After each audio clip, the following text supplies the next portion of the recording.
Hi, thanks for joining me. My name is Sam, and today I'd like to discuss an alternate possibility for the world of cars if Lightning McQueen hadn't gotten lost. This would be fairly simple. All he'd have to do is not go to his sponsor's tent for his personal appearance. If he did that, then the timing would have been all thrown off. He never would have run into the hot rods while Mac was asleep.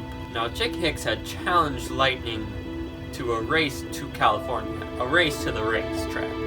First one to California gets Dynaco all to himself. So if Lightning had simply left earlier, then Chick Hicks would know that he was falling behind, and he would be treating his driver with all of his frustration. And that just, I think his driver would just end up being fed up and would leave him at that truck stop probably. Chick Hicks would be able to assess the situation pretty quickly and notice that his driver was gone, and definitely planned to fire him when he got to California. And so as he's driving, he eventually realizes that he is running out of gas fairly quick, and his tires are wearing out, and a whole bunch of other problems that he's never had to deal with because he's never driven this far on his own before. I mean, he's a race car. He gets chauffeured by his driver. He's not supposed to be out on the interstate for that long.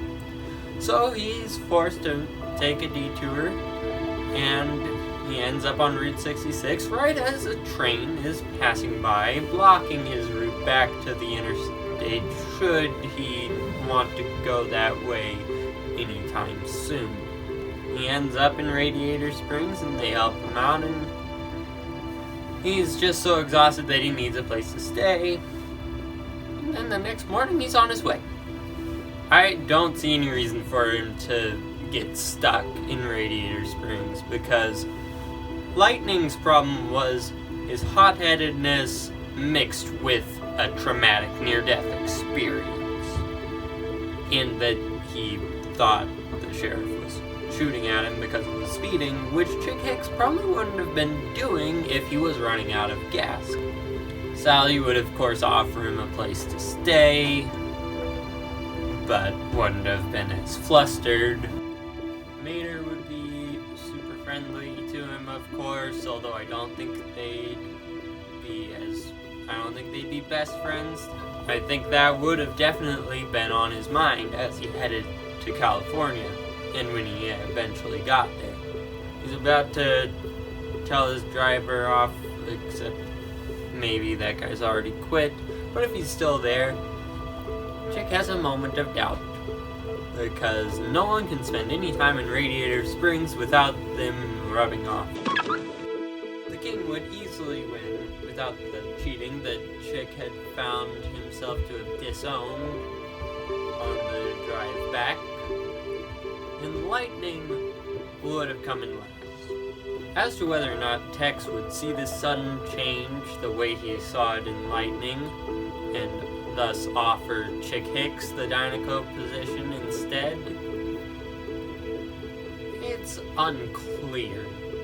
So you have to take into consideration the fact that Lightning had the pumpgram and the new crew chief and all that showed just how much he changed in much more of a profound way than Chick, because again, Chick didn't spend so much time in Radiator Springs, so it's just subtle changes at this point. So it's hard to say whether or not he would be offered the position, and it's hard to say whether or not he would accept the position either.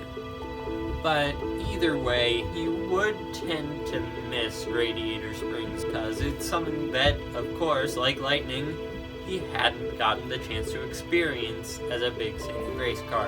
At the end of every season, he would very likely go back to Radiator Springs just to catch up and gradually go through the same process that Lightning had. Doc Hudson would obviously give him some racing pointers now and then, but I don't think he would ever have been revealed as the Hudson Hornet, though I do think he would also more gradually go through the same process that he himself had of seeing Chick Hicks as more than just what he'd seen of race cars in the past. After that, it's really hard to say what would happen, so I think I'm just gonna end it there. Thanks again, and